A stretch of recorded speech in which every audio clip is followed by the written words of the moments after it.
오늘은 이제 7장입니다. 7장에서 그래서요, 이 7장도 똑같이 뭐냐면 속건제에 대해서 또 강조를 해요. 우리 1절 2절 한번 같이 보겠습니다. 속건제의 규례는 이러하니라. 이는 지극히 거룩하니 범죄물을 잡는 곳에서 속건제의 번제물을 잡을 것이요 제사장 그 피를 제단 사방에 뿌릴 것이며. 여기서 잘 보십시오. 속건제에 대해야 되는 얘기는요, 죄에 대해서 얘기잖아요. 근데 장장 뭐냐면 6장부터 7장까지 그리고 계속 다른 제사와 비교하면서까지 이걸 얘기해요. 그럼 쉽게 말해서요, 신앙은요, 죄에 대해서 민감한 것이 신앙의 성패를 좌우한다는 겁니다. 특히 7장에서는 뭐냐면 이 속건제하고 11절에 한번 가보시죠. 위에 뭐라고 써있죠? 화목제물에 써있죠. 화목제물. 그러니까 쉽게 말해서 이겁니다. 우리가 여기에서 성도가 경건과 거룩을 위해서 작은 죄라도 돌아보는 모습, 그 작은 죄라도 돌아보는 모습과 작은 악이라도 다 버리려고 하는 영적 자세가 하나님과 화목하게 됨으로 인하여 능력 있는 성도가 되는데 가장 중요한 모습이라는 거예요. 그러니까 우리의 죄를 돌아보고 내가 먼저 돌아보면서 이것이 하나님께 어떤 기쁨이 되는지 그걸 가지고 내가 살아갈 때 하나님께 진짜 화목하는 능력이 된다는 거예요. 그래서 예수를 닮은 자로서 화목의 예수님이 어떻습니까? 화목의 제물이 되신 것처럼 하나님과 같이 내 죄를 하나하나 돌아보면서 나를 점검할 때 그것이 오히려 뭐가 있냐면 하나님이 기뻐하시고 화목하게 되는 능력을 받는 길이라는 거지. 그래서 여기다가 뭐냐, 속건제와 화목제를 같이 붙여서 말하는 겁니다. 지금 7절에. 그리고 그 중심의 2절에는 뭐라고 하시냐면 번제물인 예수의 십자가에 대해서의 은혜를 깊이 누리는 자. 제단에 뭐냐면 누리니까 뿌리다 어땠습니까? 피를 제단 어디다? 사방에 뿌리라고 하죠. 사방은 어떤 겁니까? 내 삶 구석구석에 이 제단물인 예수의 십자가에 대해서 깊이 누리는 자가 되면 될수록 하나님과 화목해진다는 거죠. 그래서 이것이 무엇인지를 정확하게 얘기한 게 데살로니가 5장에 나와 있어요. 데살로니가 5장에 보면 22절에 뭐냐면 악은 어떤 모양이라도 버려라 그럽니다. 근데 버리는 방법이 뭐냐? 그게 바로 16절이에요. 항상 뭐하다? 기뻐하라. 뭘 기뻐하죠? 구원의 기쁨의 은혜. 어떻습니까? 구원의 기쁨의 은혜가 어떠세요? 두 번째는 뭐냐? 10절에 쉬지 말고 기도하라. 그 은혜로 뭐 합니까? 내 자아가 죽을 때 은혜가 더욱 커진다는 기도를 하십니까? 내가 점점 잘 되는 기도가 넘쳐나죠. 18절은 범사에 감사하라. 이것이 그리스도 예수 안에서 은혜와 하나님의 뜻이라. 즉 뭐냐면 내가 기도하고 구원의 기쁨을 누린다면 자족하는 삶이 되세요? 아니면 점점 부족함이 느껴지십니까? 성령을 소멸하지 마라. 성령의 음성을 기도하면 내 안에서 음성이 울리거든요. 그럼 성령은 어떤 음성을 가지고 얘기하시냐면 너 예수 십자가의 은혜로 나가라. 예수 십자가의 은혜로 너 자아를 죽여. 예수 십자가밖에 너에겐 힘이 되는 게 없어. 이걸 알려주십니다. 그러면 내가 정말 기도를 풍성하게 한다면 나에게 점점 마음이 깊어지는 게 십자가의 은혜가 깊어지십니까? 아니면 더 힘달라고 기도하는 게 이거죠. 이게 바로 뭐냐면 우리 신앙의 방향성을 다 지금 얘기하고 있어요. 그리고 예언을 소멸하지 말라는 건 성령이 내 안에 말씀하실 때가 있다는 겁니다. 분명히. 그리고 범사해야 할 좋은 것을 취하고 가장 좋은 건 뭐죠? 누구 거죠? 하나님의 것이잖아요. 그러니까 내가 지금 하는 행동이나 내가 하나님이 원하시는지, 이건 제가 항상 얘기하는 게 그거죠. 예수님이라면 어떻게 하셨을까? 그런 신앙으로 살 때 어떻습니까? 22절에 악은 어떤 모양이라도 버리는 자가 된다는 소리입니다. 그럴 때 하나님하고 화목해진다는 거죠.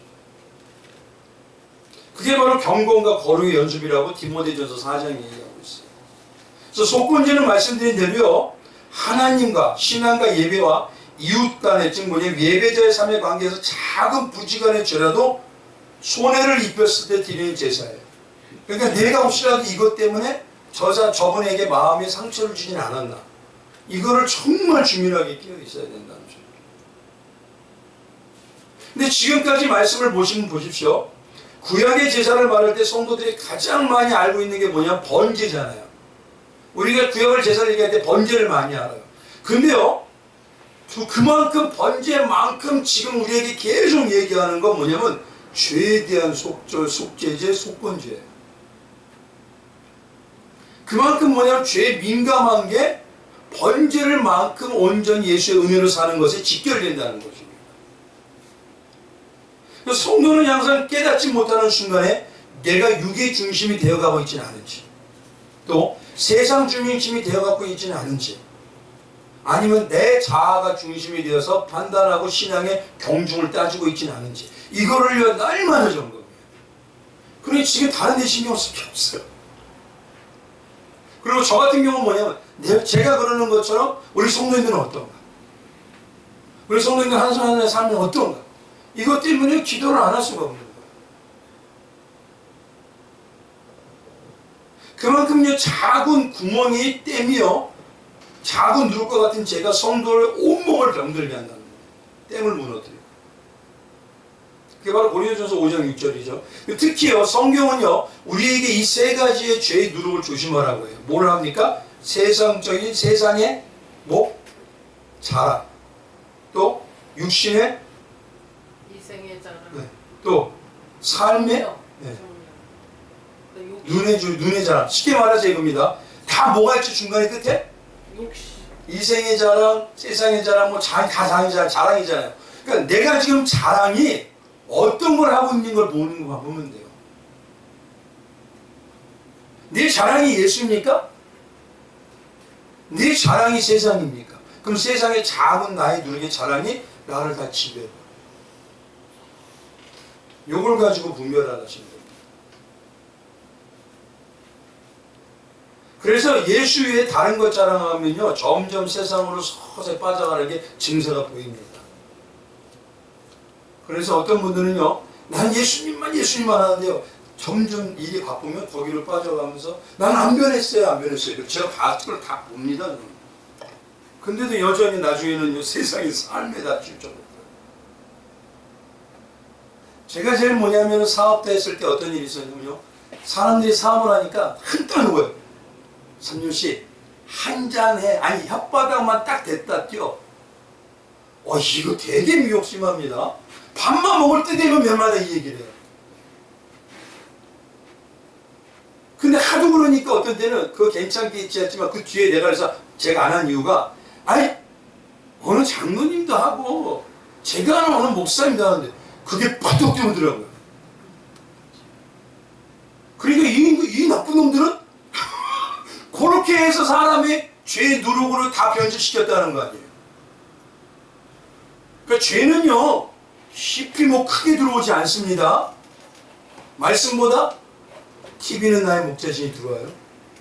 리모컨은 나의 능력이시고 뭐 아주 그냥 아주 삼삼하게 나옵니다.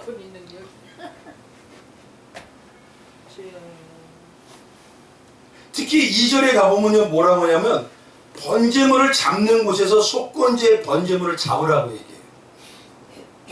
이것이 아까 전에 말씀드린 데 6장에 말씀드린 데요 제상은 절대 뭘 꺼뜨리면 안 돼요? 제단에 불을 꺼뜨리면 안 되죠. 그러니까 번제단의 불은요 예수 그리스도의 십자가 은혜를 상징하니까 죄를 끊는 유일한 길은 속건제라는 그 죄를 끊는 유일한 길은 번제단 앞에서 살아가야 되는 겁니다. 거기서 내가 그 불로 내가 죽이고 가고 있느냐, 불로 태워지고 있느냐, 내가 없어지는 걸 구하고 있느냐, 이걸 가지고 살아갈 때 내가 항상 뜨거운 은혜가 되고 있는지를 보아야 되고 은혜의 감동이 식지 않은지를 봐야 돼요. 근데요 지금의 기독교가 모든 전반적으로 십자가 은혜 감동이 다 식어져 가고 있어요. 이거 정말 심각한 겁니다.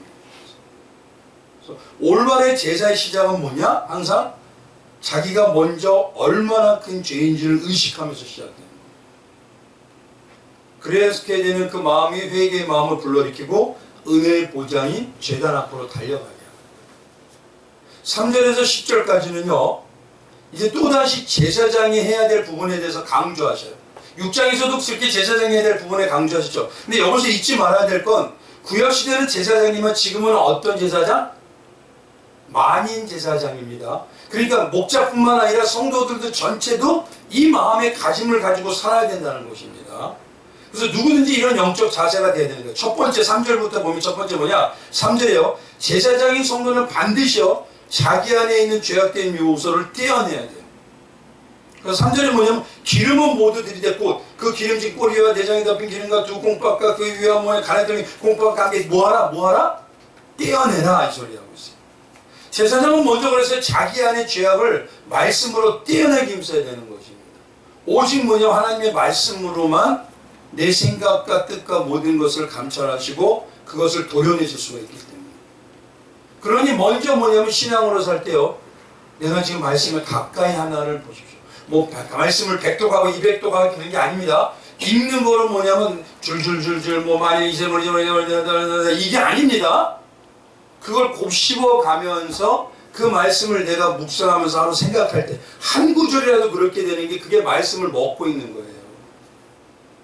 그러니까 지금 어떤 분들이요, 나 100독 200독 나 300독 300독 했으면 어떠세요? 가장 은혜가 되는 곳을 한번 얘기해 보세요. 어디예요? 그 얘기를 못해요. 듣지도 못해. 그럼 뭐죠 이거? 그러니까 제사장은 먼저 자기 안에 죄악을요 말씀으로 떼어내야 되는 삶을 살아야 되고, 예수 그리스도의 은혜로 살려는 성도들의 죄악도 말씀으로 잘 떼어내고 있는지를 봐야 돼요. 그러니까 나만 보는 게 아닙니다. 성도는 서로 사랑하고 있는지, 서로 은혜가 있는지, 서로 돌아보고 있는지를 봐야 돼요. 나만 잘해요? 그건 가족이야. 8절에 가보면요, 속건제를 설명함에 있어서 뭐라고 하냐, 하나님의 백성다운 모습을 이 번제물을 드리고 난 다음에 물질에 대한 받는 자세로 얘기해요. 8절에 한번 가보시면 한번 보십시오. 사람을 위하여 번제를 드리는 제사장, 곧 그 제사장은 그 드린 번제물에 가죽을 자기가 가질 것이오라고 하죠. 그러니까 나에게 있는 물질의 자세가 구약시대도 이게 중요하게 작용됐다는 겁니다.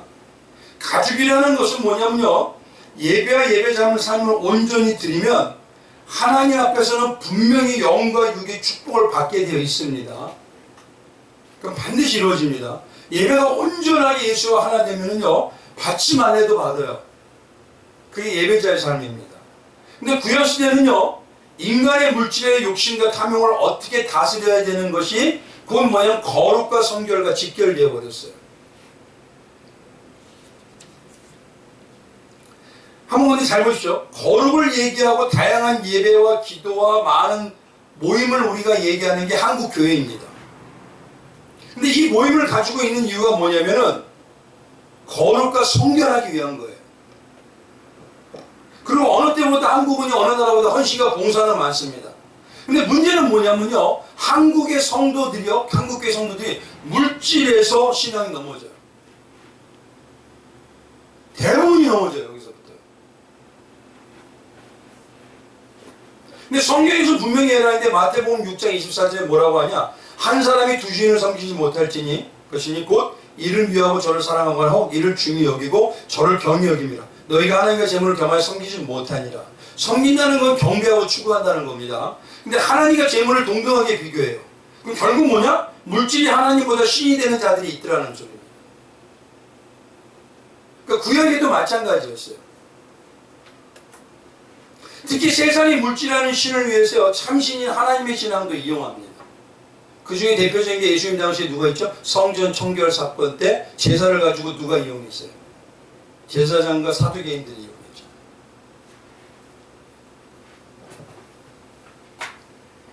대부분이 지금으로 이걸 얘기한다면요, 대표적인 성도의 모습이 가장 중요한 신앙의 유산을 남긴 게 신앙의 유산입니다. 성도는 가장 위대하다고 내가 가장 소중하게 여기는 게 바로 예수님이라면 예수님의 신앙의 유산을 남겨야 돼요. 근데 오히려 길을 쓰고 자녀들에게 세상의 물질 남기려고 해요. 그건 뭡니까? 말하지 않는 은영 중에 내가 물질이 신앙보다 더 중요해, 이 소리 하는 겁니다.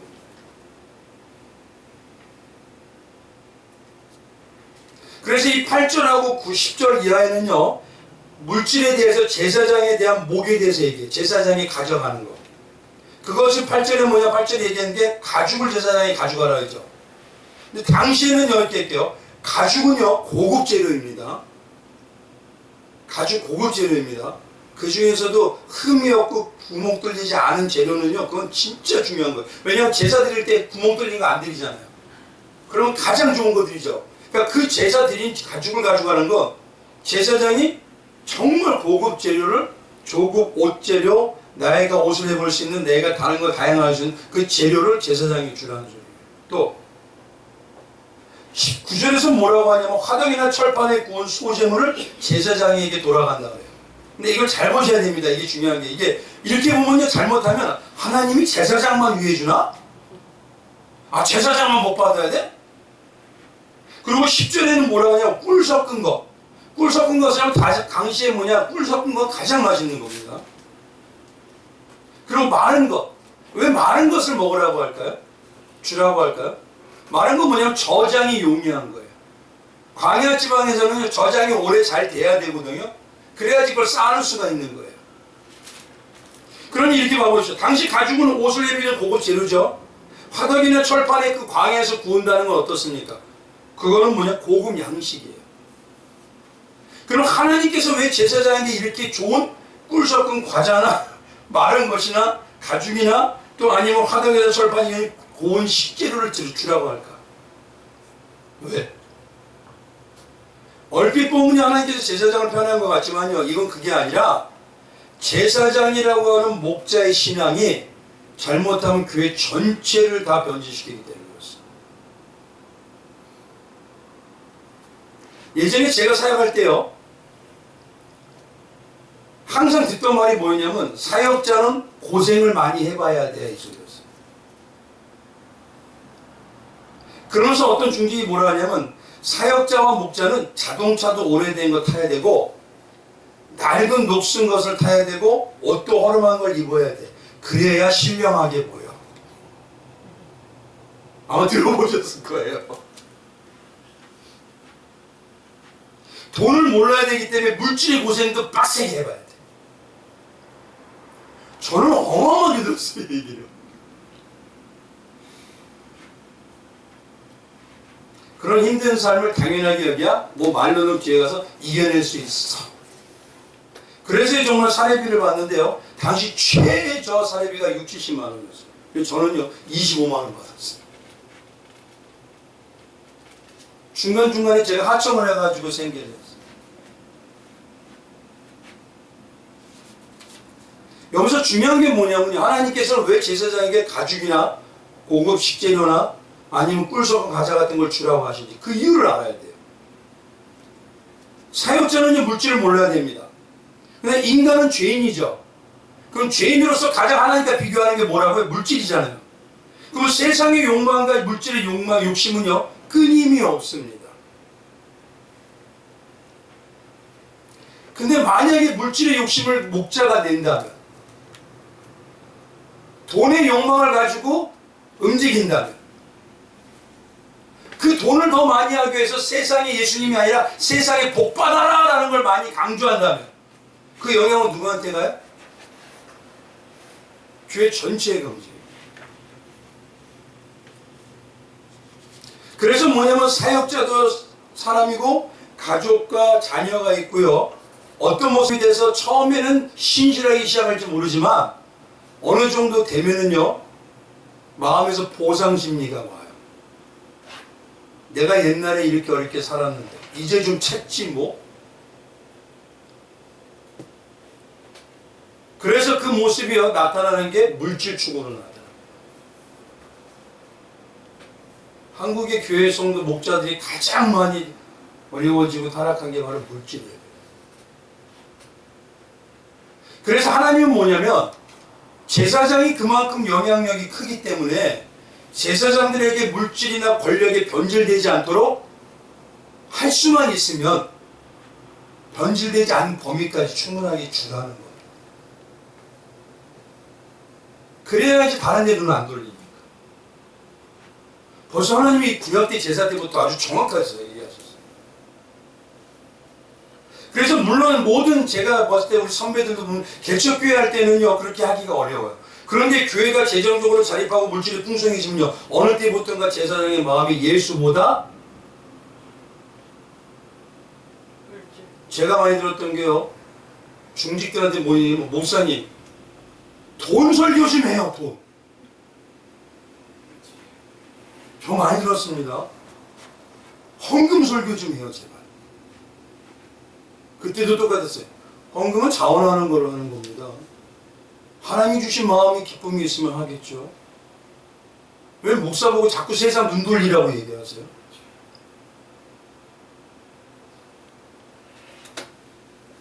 근데 그렇게 되면요, 사역자도 점점 보상 심리가 작용하니까 크게 되면요, 마음이 병들어가요. 그렇기 때문에 오늘 하나님께서 뭐냐면 제사장의 목으로 가죽도 주라. 제사장의 목으로 좀 맛있는 것도 줘라. 제사장의 때는 뭘 좀 줘라. 이걸 왜 조목조목 얘기하냐면 그가 변질되지 않게 해라. 그러니까 성도들이 목자를 변질되지 않게 하는 가장 우선순위가 뭘까요? 기도해줘라. 목자도 기도를 받아야 돼요. 혼자서 쓸 수는 없어요, 이 땅은요. 근데 많은 교회를 보면 목사님한테 빼가기는 하죠. 다. 근데 저도 영적으로 채워야 된단 말이에요. 그래야지 변질이 안 되는 거예요. 그래서 오늘 본문 말씀에는요, 하나님께서 뭐냐면 여기서 8절에서 10장까지 목지 제사장의 목에 대해서 얘기해 주는 이유가 변질되지 않게 교회가 그가 온전히 하나님과 하나 될 수 있는지를 하나 되도록 잘 깨어 있어라. 그래서 할 수만 있으면 조금이라도 거기에 매이지 않도록, 세상에 매이지 않게 그것에 대해서 풍족하게 조금씩 더 줘라. 그런 게 좋은 일이다라고. 저는 이런 얘기 잘 하고 싶지 않지만 성경이 얘기하기 때문에 얘기하는 겁니다. 그겁니다. 11절하고 21절까지는 이제 속건제와요, 말씀드린 화목제라 했죠. 그러니까 죄가 주밀하게 나를 돌아보는 게 하나님의 화평과 화목을 이루는 게 정말 중요하다는 것입니다. 그런데 이 화목제에 대해서 레위기 3장의 말씀을 드렸는데, 화목제는요, 이름이 세 가지입니다. 이거 이건 기억하세요? 첫 번째 감사제예요. 감사는 뭐냐? 하나님의 축복과 하나님의 화목, 그리고 이스라엘이 구원받은 것에서 그 사실을 감사한다 해서 감사제라고 해요. 그런데 두 번째는 뭐냐면 서원제라고 합니다. 서원제는 뭐냐면 화목하게 하신 하나님께서 감사가 넘치게 되면은 어떻게 하면 이제는 하나님의 백성들이 뭐하죠? 하나님 뜻대로 살겠습니다 라고 해서 그 감사가 서원제로 넘어가게 돼 있어요. 그 서원제로 넘어가면요, 그 다음에는요, 이 감사가 더욱더 깊어지면 어디로 갈까요? 자원제라고 합니다. 자원제라고 해서 뭐냐? 하나님의 명령한 것이 아니라 이제 스스로 하나님의 은혜와 사랑에 감동하는 자로 살겠습니다. 그래서 감사제, 이 뭐냐면 화목제에는 세 가지가 있어요. 화목제를 올바로 드리면요, 거기에 감사와 서원과 자원하는 심령이 동시에 깔려옵니다. 근데 그거를 속건제하고 같이 묶었죠. 그럼 뭡니까? 나의 죄를 사해 주신 예수 그리스도의 은혜에 감사하면 감사할수록 뭐한다? 주님과 같이 동행하는 자가 되겠다고 서원하게 되고, 그 서원하는 자가 어떻게냐? 이제 주님 뭘 줘서 사랑하는 게 아니라 아무것도 안 줘도 나 주님 사랑합니다. 그러면서 자원제로 바뀌어간다는 거예요. 그게 바로 신앙의 성장입니다. 그 시작이 뭐냐? 죄에 대해서 민감한 거예요. 그 중에서 오늘 본문 말씀은 뭐냐? 화목제 중에서도 감사제를 얘기해요. 감사제. 근데 이 감사제를 얘기하는데 특징이 있어요. 뭐가 특징이냐면요, 조목조목을 얘기하세요. 하나님이 또 기름 섞은 무교병과 기름 바른 무교 전병과 고운 가루에 기름 섞은 구운 과자를 함께 드리고, 거기다 특히 뭘 하나 드리냐면 유교병도 같이 드리라 해요. 유교병도.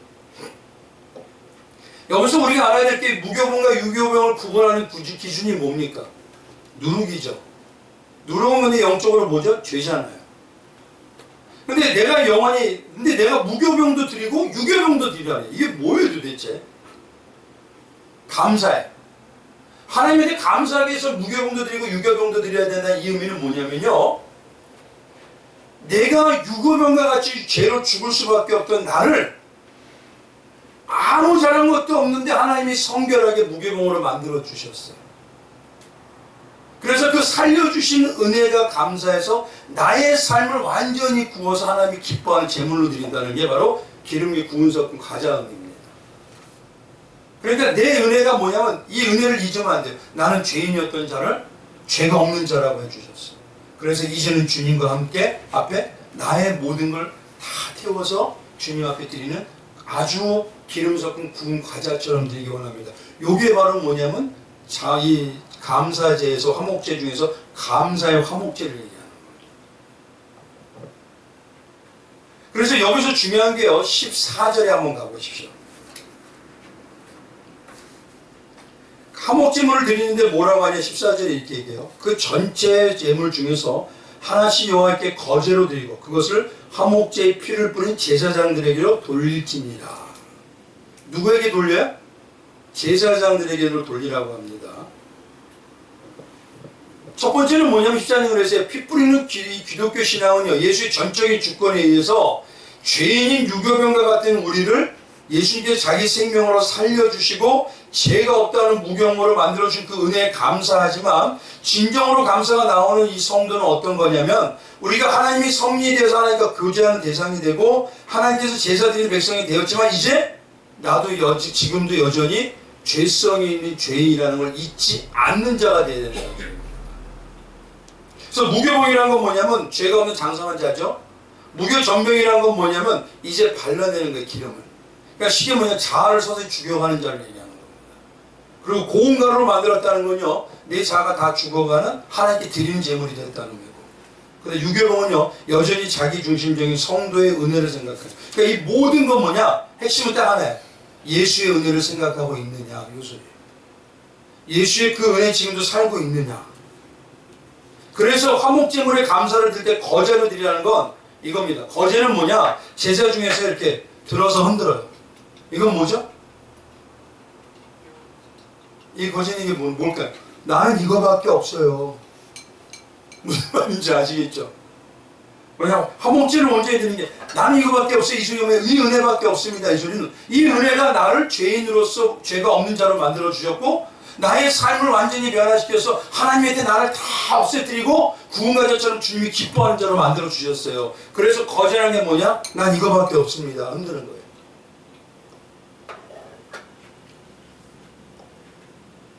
그래서 거제를 흔들어서 이걸 드리고 난 다음에 피를 뿌린 제사장들에게 주라고 합니다.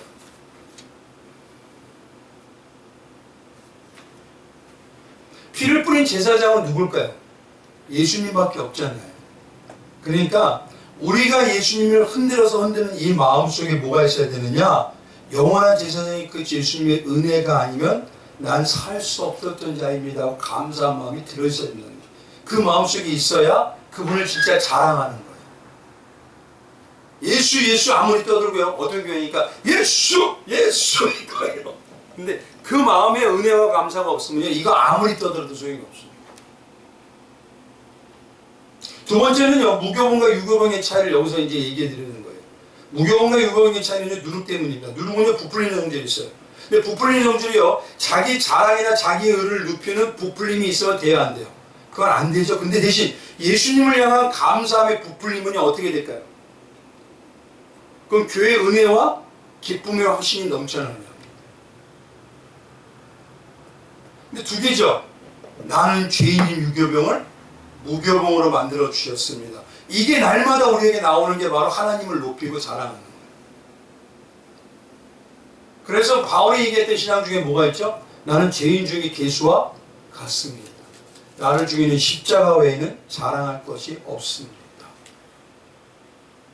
그걸 얘기하는 게 바로 유교병에서 누룩의 차이지만, 누룩이 내 안에 죄가 있으면 나의 자랑으로 넘어가지만 내 안에 예수님의 은혜가 풍성하게 임하면 그것이 점점 부풀려서 예수를 자랑함으로 인해 교회 전체가 성령의 역사가 넘어가게 되어 있습니다. 그래서 무교병과 유교병을 다 써놓은 이유는 우리의 신앙의 자랑이 예수님을 자랑하는 게 다르게 말하면 함대 이거예요. 나 같은 죄인을 용서해 주셔서 살려주셨습니다. 이게 지금 얼마나 있냐.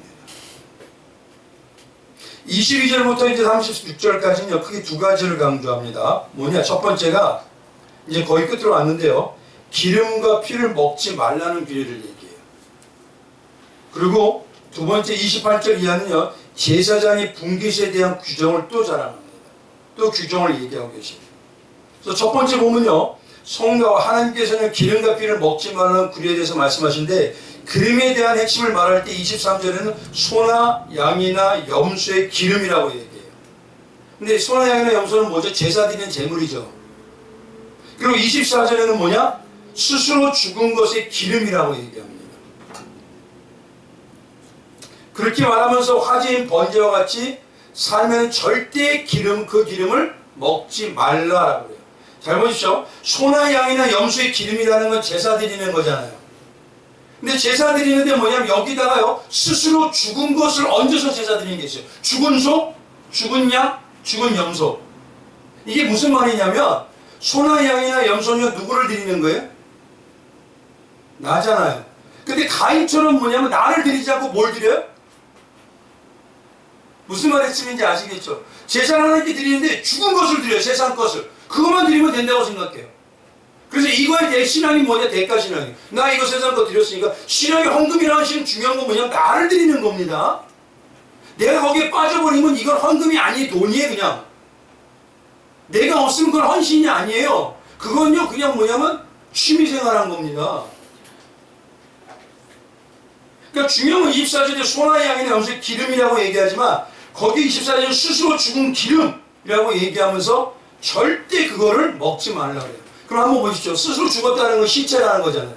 그러면 우리가 신앙의 영적으로 보세요. 시체는 뭡니까? 우리는 어떤 자들이에요? 예수의 생명으로 산 자잖아요. 그러면 시체는 뭐죠? 세상에 죽어있는 자들의 가치, 그들의 추구하는 것들, 그들이 바라보는 것들. 내가 뭐냐면 예배를 통해서 우리가 그러죠. 하나님, 예수님이 십자가 지셨으니까 세상에 복이 물질 많이 주세요. 이건 지금 뭐 하는 거예요? 제사 드리면서 스스로 죽은 것들의 기름을 먹고 있는 겁니다. 그러니까 우리가 뭐냐면요. 이런 죽은 세상에 죽어있는 사람들의 쾌락, 그들의 풍성함을 그게 추구하는 게 아니라는 겁니다. 소나 양이나 염소의 제사를 드릴 때는 나를 온전히 드리면서 주님과 하나 되는 삶이 돼야 되는데 그게 아니라 예수님을 통해서 세상을 구하는 그 스스로 죽은 것들, 그들의 것을 구하게 되는 그 쾌락이나 풍족함은 절대 성도가 먹으면 안 된다는 겁니다. 그러면 그게 작은 누룩으로서 누구를 변질시켜요? 너 자신을 다 변질시켜요. 그러니까 성도는요 세상을 바라보는 자들이 아니에요. 누구 바라보는 자들이에요? 문제가 생겨도 문제가 없어도 누구? 예수. 25절 이하에는요 이렇게 씁니다. 이런 죽은 시체와 같은 세상의 쾌락과 풍족한 기름을 먹는 성도는요 뭐라고 하냐? 자기 백성 중에서 끊어지리라고 그러죠. 스스로 죽은 것. 쉽게 말하면 이겁니다. 참 성령 받은 성도는요 절대 세상 중심으로 살 수 있어요? 없어요? 없어요. 바울이 신앙을 얘기할 때 어떻죠?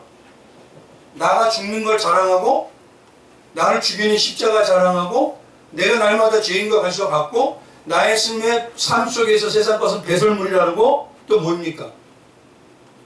내 삶에서 어떤 걸 주셔도 나는 주님 한 분으로 만족합니다. 요거예요. 요게 딱 바울이 말한 참성도의 신앙의 모습입니다. 그러니까 뭐냐면은 진짜 성도는 세상의 죽은 자들의 그 기름과 같은 쾌락과 풍족한 기름을요 따라갈 수가 없어요. 그래서 제가 예전에 청년들이 이런 말 하더라고요. 목사님 예수님 믿다가 떠서 나가면 어떻게 해요? 그래서 제가 뭐라 했냐면 나가봐 그랬어요. 나가봐. 왜? 너가 진짜 성령으로 구원받은 자면 너 절대 거기 냅두지 않는다. 하나님은 때려서라도 내려온다.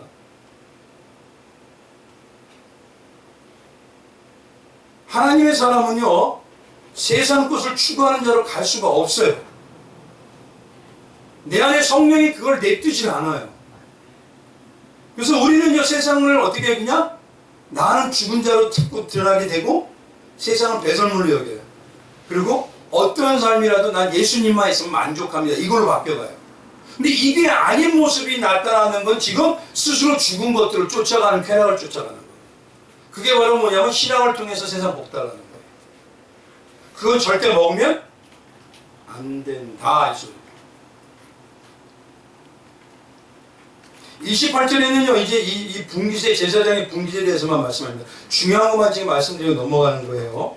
제사들의 분기에 대한 규정인데요 뭐라고 하시냐면 화제물로 드리는 것 중에 가슴은 요제, 오른쪽 뒷다리는 거제.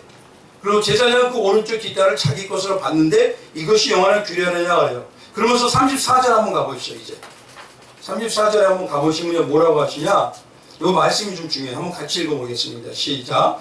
내가 이스라엘 자손의 화목제물 중에서 그 흔든 가슴과 든 뒷다리를 가져다가 제사장 아론과 그의 자손에게 주었나니 이는 이스라엘 자손에게서 받을 영원한 소득이니라. 봐보시죠. 뒤에서는 누가 명령하셨어요? 하나님이 지금 명령하셨죠. 이렇게 해라. 근데 그 명령을 온전히 이루는 건 어떻게 이루어지냐? 이스라엘 자손을 통해서 받게 하신다는 거예요.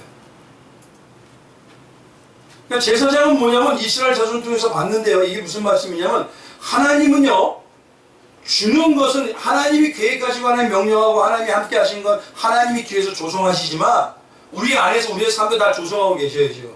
근데 그것이 이루어지게 하는 건 누구를 통해서요? 사람을 통해서 한다는 거예요. 그래서 겉으로 보면 제사를 드리고 제물을 가져온 사람이 헌금이나 헌물을 드리는 것 같지만 그런 헌금과 헌물을 드리도록 한 사람이 누구예요? 같이 하시는 분이? 하나님이라는 소리예요. 그러니 항상 말씀드리죠. 우리는 우리가 하는 게 신앙은 아니고 누가요? 전적인 주권에 의해서 하나님이 다 하시더라.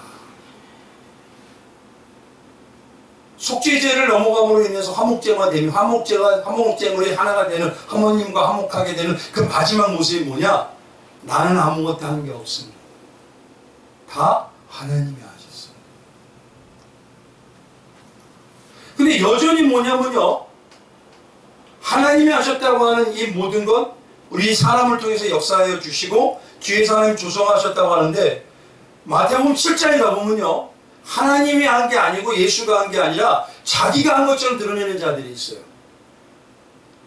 마태복음 7장 20절에 가면 뭐냐면 사람들이 주여 주여 해요. 그러면서 선지자 노릇했어요. 이게 뭐냐? 선지자가 목자예요. 목사 했었고요. 주의 이름으로 귀신을 쫓아내 은사자도 했었습니다. 그리고 주의 이름으로 많은 권능을 행했어요. 예수의 이름을 가지고 살았었습니다. 이 소리입니다. 근데 이게 다 지금 결국은 누가 뒤에서 조성하신 거다? 하나님 있잖아요. 근데 이들은 뭐냐면 주님, 나 이렇게 살았으니 잘하지 않았어요? 누구 걸로 하고 만들고 있어요 지금. 그러니까 우리는요 항상 잊지 말아야 될 마지막 모습은 모든 건 하나님이 하셨습니다.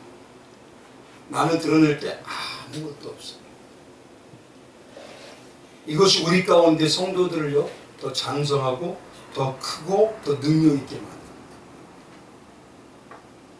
그래서 신앙은요 모든 것이 다 주권이에요. 그래서 성도에게 나타나는 이런 주권의 자세를 일명 성경에서 뭐라고 하시는지 아세요? 청지기의 자세라고.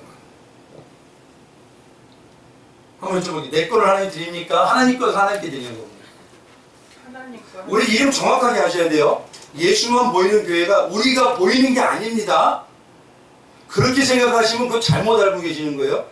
예수님이 우리 안에서 역사하셔서 우리를 통로 삼아서 보여주시는 것 뿐이에요. 우리는 이게 예수만 보이는 교회의 특징입니다.